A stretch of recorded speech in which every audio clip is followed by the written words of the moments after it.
Hi guys, my name is John Love and I am originally from Canada. I lived in Taiwan for 10 years, and while I was there, I got married and had two kids, Vinny and Cece. Unfortunately, my ex-wife and I could not make the relationship last, so we separated, and now I'm a single father with full custody, and I take care of Vinny, who's now 4, and Cece, who is 3. And it is a handful, and it kills me every day that they don't have a parent in their life. But things happen, and we work together to move forward and to move on. So the reason I left Taiwan in the first place was because I didn't really see a lot of a future there for my family and I. We got by pretty well, but we were never getting ahead. In today's markets, it's really hard to buy a house, and I hope that I can get ahead so that I can buy a house and one day leave it to my kids, and hopefully as they get older, I'll follow the Asian way of doing things and they can stay in the house with me and have their kids, and I can be their full-time babysitter for my grandkids. I mean, it's a long way off. But when I was in Taiwan, I started thinking about that, and I started thinking about how the only way I would ever be able to get ahead to a position where I might be able to buy a house or to replace my car even, I would have to stop anything that would be nice in my life, which would be okay for a year or two, but realistically speaking, based on what I calculated, it would be more like 10 to 15 years. And at that point, who knows what the housing market will look like? Who knows what will go on, what will be happening in the entire world? So I decided that I wanted to make a career change. I also wasn't in love with teaching English, and at first I wasn't really sure what to do. I just knew that as long as I was in Taiwan, I would never be able to leave that career field, as it's just simply the best for someone in my position. And so I started talking to some family and some friends, and I made the decision that long term we want to move to Australia. And when I had originally made those plans, my ex and I were still together, and she was going to make it happen for us. And when I got to Australia, I just figured I'd figure things out. Um, but since we didn't make it work, I have to figure it out for myself. And at first, it was a little bit messy. I didn't know what I was going to do. So we ended up moving back to Canada so I could do some upgrading. I didn't have a plan on what I wanted to do with my upgrading, but I knew that I wanted to change something, and I looked at different career options and what would get me to Australia quickly, and I didn't have a lot of direction. However, when I first moved in to a new place, I had a roommate to start with, and he was a programmer. And that was something I'd actually been trying to learn for a couple years. I just never had the time. I never had the priority of doing it. I never took it seriously. But but it always appealed to me. And after having a roommate that kind of showed me that it's a really good job, he also gave me some resources to get started. So I started with the CS50 course, but it was a little bit beyond my comprehension. So now I've found other ways to learn, and I feel really confident that this is what I want to do. So the reason that I want to go to Australia is because number one, it's just got the perfect work-life balance from everything I've researched. I've got lots of friends there. I've talked to them about what they do, how they live, and everything just seems really good. No place is ever going to be perfect. I love Taiwan. I really don't like Canada. I want to be in Australia as a very happy medium. And I also think that the education system there is more flexible than Taiwan, but stricter than Canada, which I think kids need. And there's a lot more direction, which doesn't exist in Canada, unfortunately. Uh, and there's too much brainwashing in Taiwan. So I really hope to find a good balance between those two. And from everything I've seen, Australia gives that balance. And of course, the weather there is going to be much better, closer to Taiwan, which I love. Um, I like the warmth. I hate the cold. So being in Canada doesn't work for me. We stayed inside for the first 5 months of being here because it was just too cold. We're currently on month 6. It's finally warm enough to go outside, and we're enjoying that. The next thing is I do want to get a proper certification in programming. I don't just want to be self-taught. It's better for employers if you've got something to show them, like, here's my certificate, I did the work, I put in the time, I put in the effort. They'll see that. At the same time, I'm going to continue self-learning so I can get ahead and I can be much better. And I really want to take this seriously.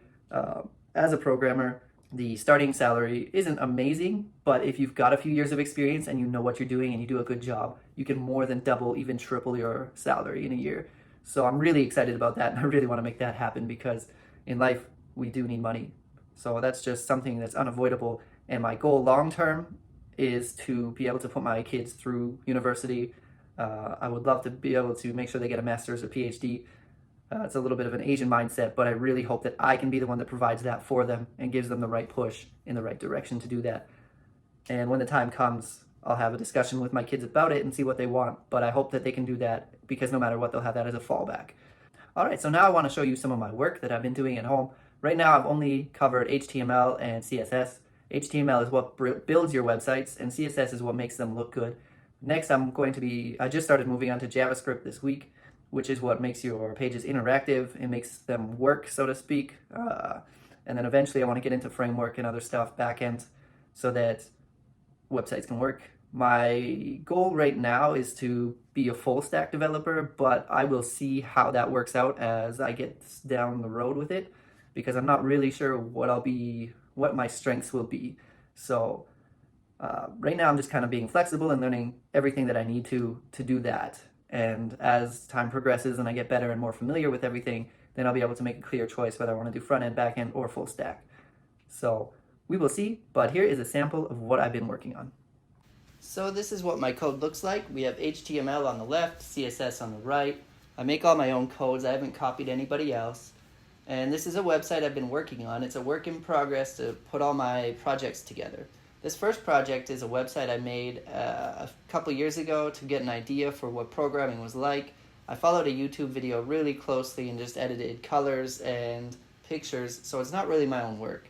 The next project is from Free Code Camp, and it's really simple, but it got me the right knowledge to fill these things out, and I made it by myself. This is the first one from the Odin website, which also teaches a lot of programming really well and in depth.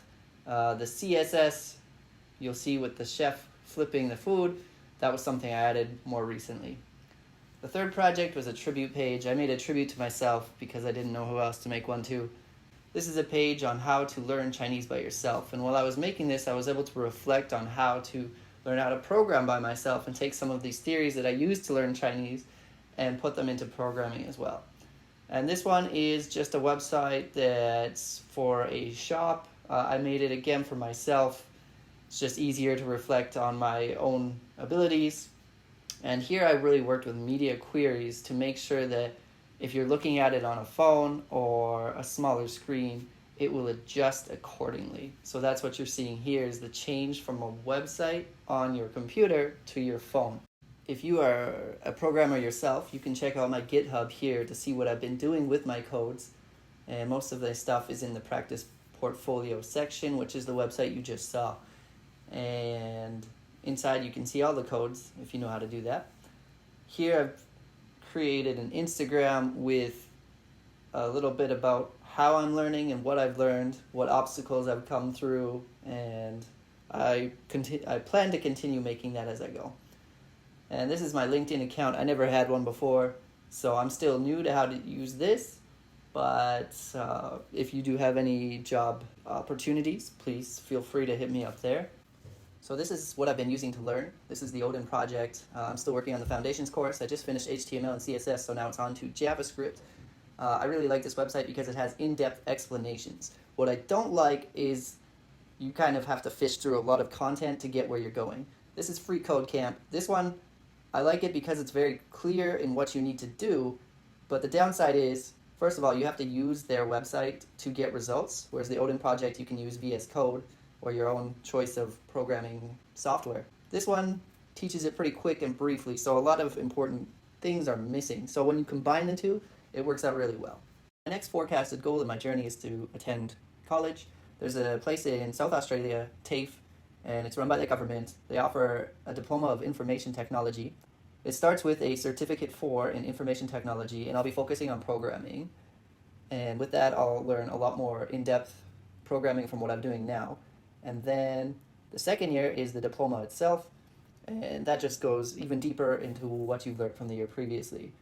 And the employment outcomes are listed here, so I would hopefully be doing a web developer. That's my goal, or a software application programmer. That could be cool too. Again, I need to see how these things work with me, and then I can make a more confident decision on which career path I'd like to take. And I've already received a letter of offer, and I've done all the math, I've done all the research, so the next step is just to secure those finances. And it does appear to be a lot, and people have asked the question, why not just do it in Canada? And you'd probably save a lot of money. Well, first of all, I really can't handle the winters here. But that aside, I've actually calculated how much it would cost. Because of the cost of childcare and the cost of living here, it's a little bit less in Australia, and the childcare portion is a lot less. So for the first little bit, it would be a little bit more for Cecilia. But going into the next semester in Australia, which would be January of 2024, her schooling costs would be cut down a significant portion. The other thing is, with the schooling in Australia, I don't need to worry about late pickups or whatever, because if they were in Canada in school, like Vincent would be in September, I would have to arrange for another place to pick him up and take care of him until I finished the courses here, because that was my original plan. And that in itself was $500 a month. And then the school fees itself, and I'm not even sure, I might need more than that because I might need morning drop-offs as the schools here are much longer. So it doesn't really make sense to me why I need to be in school from 8 to 5, yet my kid only needs to be in school from 8:30 till 3:30. That causes a lot of issues and requires me to pay a lot of money. So the overall cost in Canada, from what I've calculated, would actually be more than me studying in Australia. And not only that, when I come out of this diploma, I can get the visa to work there, and I should be able to keep going with my goals on staying there and being there. That's not 100%, and lots of different things can come up, but the big thing is getting my foot in the door, getting the certification, and even as a fallback, once I am certified, I'll be able to take this certification and diploma and apply it to working remotely from Canada, or going back to Taiwan and working there, or staying in Australia to work. No matter what I choose, this will set me up for a career in web development. And the prices you'll see here, some of the bigger ones are obviously school fees, which I don't need to talk about, for the kids, for myself, all of that. Then the next one is healthcare. So as an international student, you need to have overseas healthcare ready to go. And for the three of us, for 2.5 years, it's close to 10,000 Australian dollars. That's a really big portion. That's one thing I wouldn't have in Canada. However, I think that it still works out better. In the overall cost of things, I still calculated that it would be cheaper to be there, even with that large insurance fee. And then as we go down the list, you'll see that I've included things like a car purchase, car insurance, car maintenance and fuel, then rent, and then the rental security, the bond, and then utilities, groceries, clothes, that sort of thing. Obviously, none of these are going to be 100% accurate. It's impossible to make those estimates for 2 years in one spreadsheet. But these are a very good place to start referencing and try and work towards making those as true as possible or lower than what's expected. Like rent, I've already looked at rent, and I should be able to lower it by a portion depending on how my luck is in finding a place. And groceries could be lower, they could be higher. Those will be flexible. And some things I can't change, like the price of schooling or the price of insurance. So those ones I just have to embrace. The next thing is what it would look like from what I'll get from the government with student loans and grants, and then the childcare subsidies from Canada that would continue to come in. So those would take care of a very big portion over the 2-year course. So if you look on the right side, we've got the total, my costs in Canadian dollars for year one would be roughly 88,000, closer to 89,000. And the second year, the cost would be about 58,000. And the guaranteed income, or loans and grants and childcare subsidies, works out to about 32,000. So you can subtract that from the total, and then fingers crossed I'll have the ability to work while still taking care of 2 kids. That's one of the bigger issues in all of this, no matter where I am, is that it's going to be very difficult to work while taking care of 2 kids while going to school. But I really think I can do that in Australia with the way their courses are set up. So again, that's going to take down a huge amount just by being able to do part-time work there. But that being said, it's not something I can guarantee. So what I'm hoping for is a co-signer to get a student line of credit. That's the ideal situation. If that doesn't work, then I would need loans to get this done and make sure I've got enough to get through, because I don't want to get halfway through and have to quit because I don't have enough to keep going forward. The reason why I need a co-signer is because foreigners in Taiwan can't get loans. And all of my credit is in Taiwan. I've been there for over 10 years. I've only been in Canada for 6 months. So most people look at me, and I've already talked to a couple banks, and they've told me that since I have no history here, my income in Taiwan in Canadian dollars looks very low, and I don't have steady employment here at the moment because I've been dealing with the kids. I don't have anything to go off of, so I require a co-signer.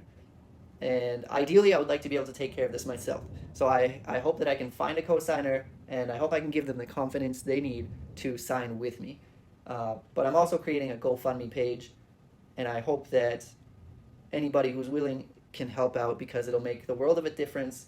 I want to give the kids their best possible future. I want to give myself a good career, something to build on, something that I can give myself a future, give the kids even better opportunities with that. So that's my goal, and I hope that anyone who is willing to help can help. And I really appreciate it. My kids will appreciate it. And thank you for listening. And let me know if you have any questions. And please, if you're willing to help, I will put links for everything somewhere in the description.